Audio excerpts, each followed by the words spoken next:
दोस्तों आप सभी के लिए एक बहुत बड़ी अपॉर्चुनिटी लेकर आ रहे हैं दोस्तों, अपने व्यूवर्स की परेशानियों को देखते हुए, फाइनेंशियल क्राइसिस को देखते हुए दोस्तों, फ्री लीगल एड सर्विस के तहत दोस्तों बहुत छोटा सा अमाउंट रखा है, जिसे देकर आप अपने 5 सवाल हमारे व्हाट्सएप नंबर पर पूछ सकते हैं और उनका उत्तर आपको जजमेंट के साथ में प्रदान किया जाएगा। दोस्तों इसके लिए आपको करना क्या है, हमारे यूट्यूब चैनल पर जाकर अपना नाम मेंशन करना है, उसका स्क्रीनशॉट जो है वो हमारे व्हाट्सएप नंबर पर भेजना और कोई भी अपने 5 सवालों के उत्तर आप पा सकते हैं बहुत ही छोटा सा अमाउंट देकर। दोस्तों क्या आप लोगों को पता है कि फैमिली कोर्ट में वकीलों की मनाही है और फैमिली कोर्ट में किसी भी प्रकार की पैरवी के लिए एक अधिकार के रूप में वकील को पेश नहीं किया जा सकता है। जैसा कि आपराधिक मामलों में क्या होता है, एक एडवोकेट को पेश करने का अधिकार होता है अभियुक्त की तरफ से। दोस्तों जय हिंद, नमस्कार, मैं एडवोकेट आशीष मिश्रा।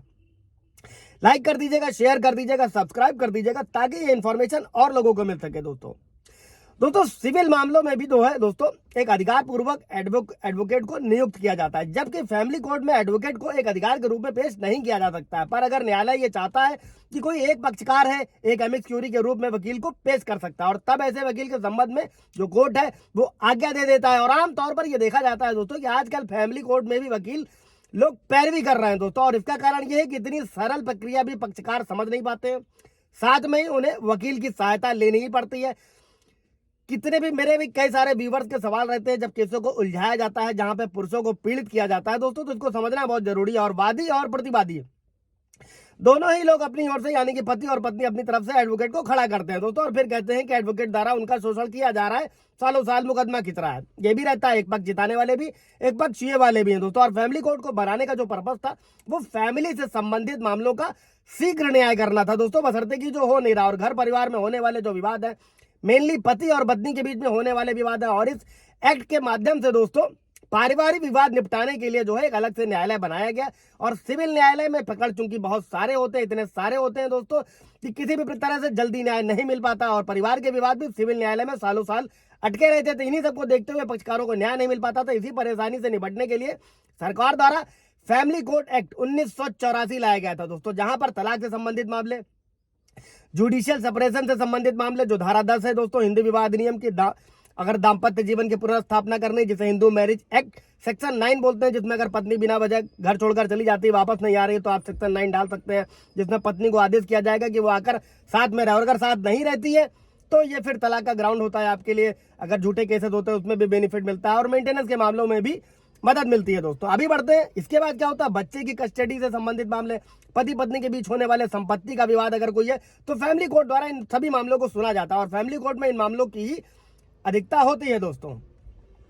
अभी दोस्तों फैमिली कोर्ट की कार्यवाही में भारतीय साक्ष्य अधिनियम भी पूरी तरीके से लागू नहीं होता है। जैसे कि एक सिविल कोर्ट में भारतीय साक्ष्य अधिनियम के जो प्रावधान होते हैं उनका गहनता से पालन किया जाता है दोस्तों। ये सब आपके लिए समझना जरूरी है ताकि आप अपने केस को हैंडल कर सके। वकील की जरूरत है कि वकील की जरूरत नहीं है दोस्तों। और जबकि फैमिली कोर्ट में क्या होता है, न्यायाधीश किसी भी सबूत को देख सकता है और किसी भी सबूत के आधार पर अपना निर्णय सुना सकता है। और फैमिली कोर्ट अधिनियम का जो अंतर्गत है दोस्तों, इस प्रक्रिया को देने का जो कारण है वो ये है कि जो जजेस हैं, जो न्यायाधीश हैं, उनको भी सरलता रहे और अपने स्तर पर अपने तर्क और बुद्धि का इस्तेमाल करते हुए किसी भी मामले में निर्णय सुना सकें दोस्तों। और इसी के साथ में दोस्तों अगला क्या होता है कानून की, फैमिली कोर्ट में जो पक्षकारों के जो बयान होते हैं और जो मामले से संबंधित गवाहों को वैसा नहीं लिखा जाता, बल्कि एक औपचारिक रूप से बयान दर्ज कर लिया जाता है, और बयान को जो मूल बातें होती हैं बयान की केवल उन्हें दर्ज किया जाता है, बाकी सभी बातों को सारहीन माना जाता है। और इस प्रक्रिया का भी क्या उद्देश्य है दोस्तों कि न्यायाधीश यानी कि जो जज है किसी भी गवाह के बयान पर मोटे तौर पर कोई एक मत ना बना ले। जबकि सिविल कोर्ट में क्या होता है और आपराधिक कोर्ट में क्या होता है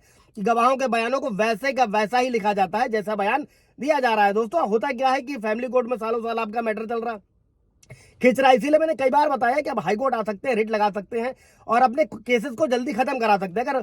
अगर क्रिमिनल केसेस भी है 498 है तो आप हाई कोर्ट आकर क्वैश करा सकते हैं दोस्तों, सबूतों के बयान पर डिस्चार्ज फाइल कर सकते हैं अपने ट्रायल कोर्ट में, लेकिन वो प्रक्रिया लंबी चलती है और आप लोगों को शायद सहायता ना मिल पाती है, इसलिए क्वेश्चन में आना बेहतर। और फैमिली कोर्ट में क्या होता है कि किसी भी प्रकरण को दर्ज करने का जो है एकमात्र इसकी फीस भी जो होती है दोस्तों वो नाम मात्र की होती है। और सिविल कोर्ट में किसी भी प्रकरण को दर्ज कराने के लिए एक बहुत बड़ी धनराशि कोर्ट फीस में जो है पक्षकारों को अदा करनी पड़ती है सिविल मामलों में दोस्तों। लेकिन फैमिली कोर्ट में क्या होता है, बहुत अधिक राशि नहीं देनी पड़ती। और फैमिली कोर्ट का ये पहला उद्देश्य यही है कि पक्षकारों के मध्य समझौता कराया जाए, परिवारों को टूटने से बचाया जाए। और जब तक तलाक से संबंधित मामला पेश किया जाता है दोस्तों, तब सबसे पहले कोर्ट द्वारा पक्षकारों से समझौता करने का ही प्रयास किया जाता है दोस्तों। और जजेस द्वारा ये देखा जाता है कि क्या पक्षकारों का आपस में समझौता हो सकता है, क्या शादी को पुनः स्थापित किया जा सकता है। अगर न्यायाधीश को लगता है कि पक्षकारों में किसी भी प्रकार का समझौता होने की गुंजाइश नहीं है, संभावना नहीं बची है, तब जो है कोर्ट तलाक के लिए आगे कार्यवाही को प्रारंभ करता है दोस्तों। और इसी के अलावा अगर तलाक लेना चाह रहे हैं दोस्तों, कई सारे ग्राउंड्स होते हैं। आप सेक्शन 9 के ग्राउंड पर भी डिसर्शन यानी कि सेक्शन 10 के जिसको ले सकते हैं। अगर कोई सवाल जवाब लोगों का होगा तो कमेंट में पूछेगा, क्लियर किया जाएगा दोस्तों। Thank you.